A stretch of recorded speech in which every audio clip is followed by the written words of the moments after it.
warahmatullahi wabarakatuh. Apa kabar Anda semuanya? Semoga sehat ya. Saya mulai dengan sebuah pantun.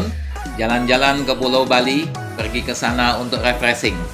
Mari kita mulai kuliah kembali melalui kuliah daring.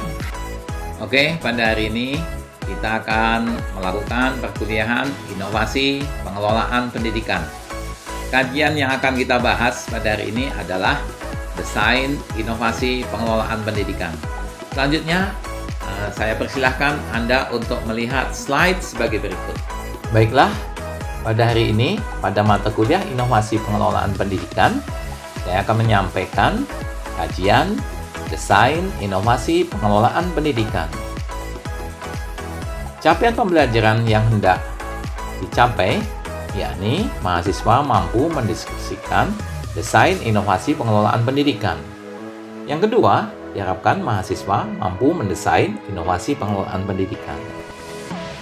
Nah, untuk mencapai capaian pembelajaran tersebut, diharapkan Anda bisa mempelajari tentang desain inovasi. Kita melakukan desain inovasi, itu bisa dilakukan melalui identifikasi permasalahan yang ada di lapangan, kita rumuskan, kemudian kita menyusun solusi alternatif inovasi. Solusi inovatif. Solusi inovatif itu berupa tindakan yang berbau inovasi atau hal-hal yang ada suatu ide atau tindakan baru kita rumuskan sendiri. Bisa juga bisa dilaksanakan dan memberi keuntungan.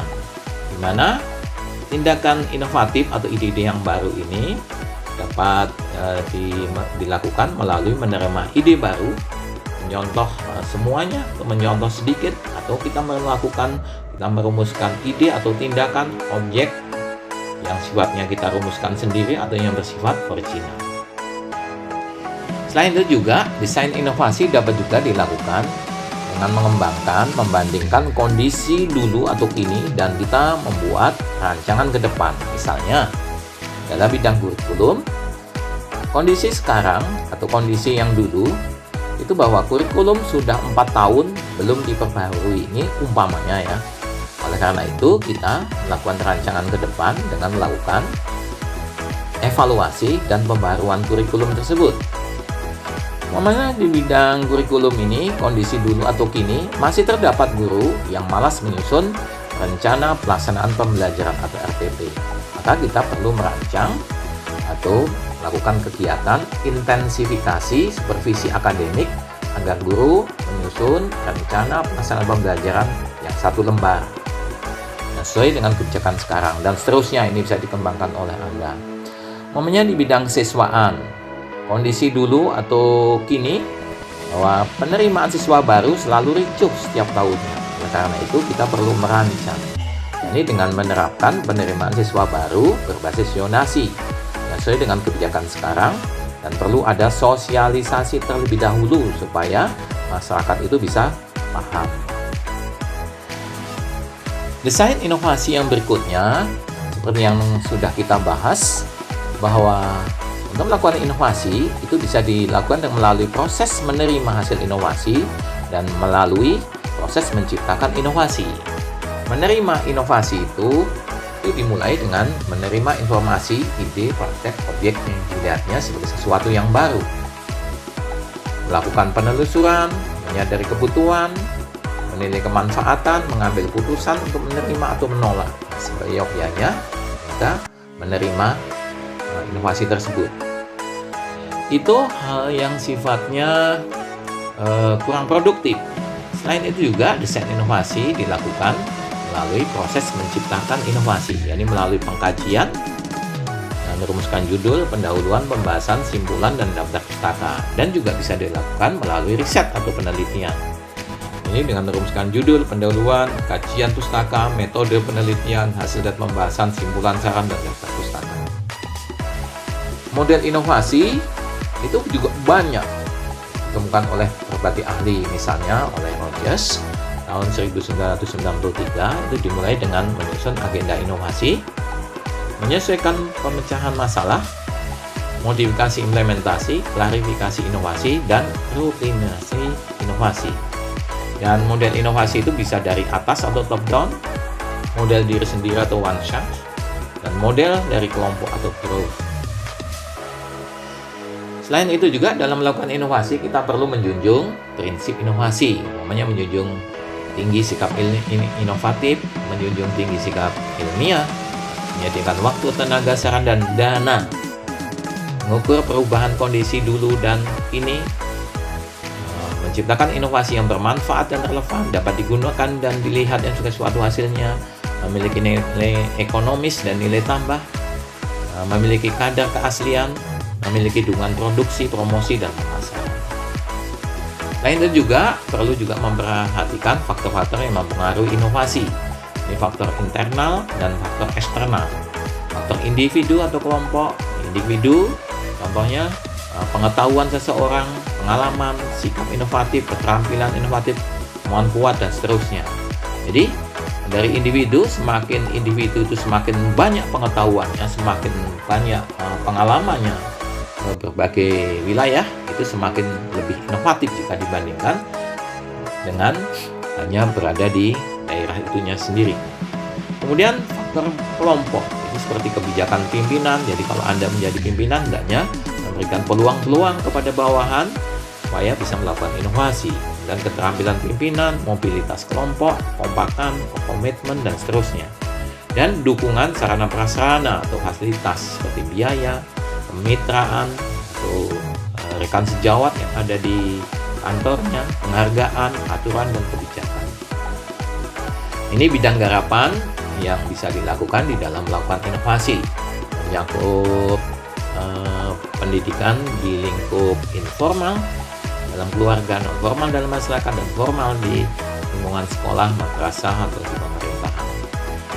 Juga bisa dilakukan inovasi dalam fungsi manajemen pendidikan, namanya dari perencanaan, organisasian, pelaksanaan, monitoring, evaluasi, pelaporan penyelenggaraan pendidikan. Demikian juga kita melakukan inovasi di bidang substansi manajemen pendidikan, menyangkut kurikulum kesiswaan, pendidik dan tenaga pendidikan, sarana prasarana, keuangan, hubungan masyarakat, dan layanan khusus seperti pengelolaan laboratorium, pustakawan, dan seterusnya. Juga bisa dilakukan di organisasi pendidikan di tingkat kementerian, dinas pendidikan provinsi, dinas pendidikan kabupaten kota, WTD, satuan pendidikan, dan yang terdepan sekali adalah ini strategi inovasi pendidikan bisa dilakukan melalui diklat, melalui paksaan, memberikan kesempatan, proyek, solusi, culture, kebiasaan dari kita selalu melakukan inovasi, dan inovasi juga bisa dilakukan sesuai dengan kebutuhan kita sendiri. Nah, kita selanjutnya melakukan praktek inovasi dengan melakukan suatu tindakan. Jadi kita rumuskan judulnya, latar belakang, tujuan inovasi, aspek yang diinovasi apa saja, mekanisme dan desain. Ini mencakup langkah-langkah dan indikator keberhasilan, pengorganisasian, mencakup personalia, jadwal, pembiayaan, dan dilampirkan sesuatu yang mendukung dari inovasi itu sendiri. Ini contohnya, ini sebagai salah satu contoh. Nah, kita membuat tabel-tabel seperti tadi, membandingkan kondisi yang dulu atau kini dengan rencana ke depan. Jadi rencana ke depannya itu ada kita melakukan inovasi pengelolaan eskul yang dulunya belum berjalan, ini harus berjalan. Nah, kita rumuskan judulnya. Ini inovasi pengelolaan ekstrakurikuler bidang kesenian berbasis pemberdayaan budaya lokal di SMA N1 Kabupaten X. Nah, kita rumuskan latar belakangnya. Inovasi di SMA 1 Kabupaten X dilakukan berdasarkan atas beberapa pertimbangan. Namanya pengelolaan eskul bidang kesenian tidak berjalan dengan baik. Kemudian pengelola eskul bidang kesenian belum ada, dan seterusnya. Nah, kemudian dari permasalahan itu kita merumuskan atau melakukan kajian sehingga bisa menjadikan solusi. Namanya pengelolaan eskul bidang kesenian amat penting. Hal itu didasarkan kepada kegiatan eskul mendukung pencapaian tujuan pembelajaran, minat dan pengembangan diri siswa bisa dikembangkan. Kemudian sekolah memiliki pengembangan program eskul bidang kesenian.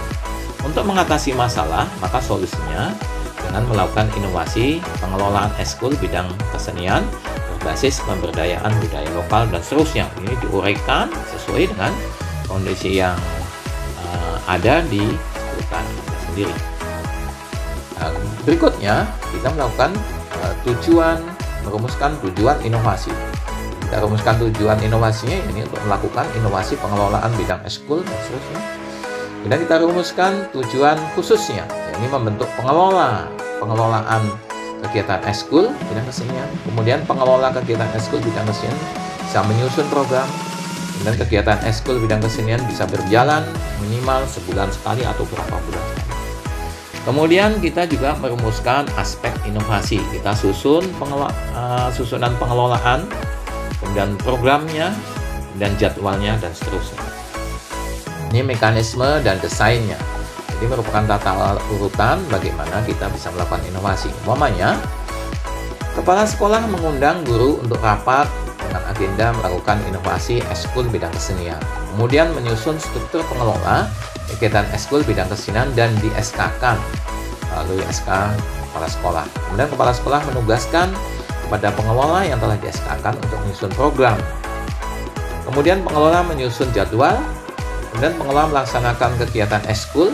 Jadi dari jadwal itu atau programnya kita melakukan, si pengelola melakukan dengan mengidentifikasi budaya lokal, kemudian menggali kesenian dan mempraktekkan, mengembangkan kegiatan-kegiatan eskul sehingga sekolah itu bisa berjalan dengan baik. Kemudian kepala sekolah membentuk tim Monef, melakukan monitoring dan evaluasi untuk melakukan monitoring dan evaluasi.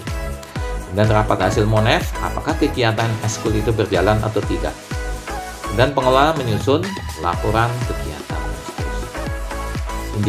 Indikator keberhasilannya, struktur pengelola kegiatan eskul bidang kesenian terbentuk dan di SK-kan kepala sekolah. Jadi ada wujudnya berupa SK. Kemudian tersusunnya program eskul bidang kesenian dengan memberdayakan budaya lokal. Wujudnya apa? Ini program. Tersusunnya jadwal kegiatan eskul bidang kesenian minimal sebulan 2 kali. Wujudnya apa? Jadwal. Nah, kita susun pengorganisasian kegiatan. Pengorganisasian fungsinya supaya kegiatan bisa berjalan. Siapa penanggung jawabnya? Ini kepala sekolah.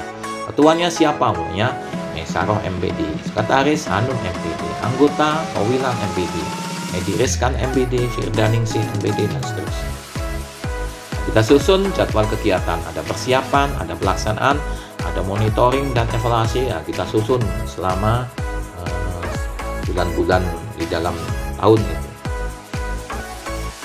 Apabila kegiatan itu memakan biaya, maka perlu dirancang pembiayaannya mulai dari honorarium, bila harus ada, bila perlu tidak usah.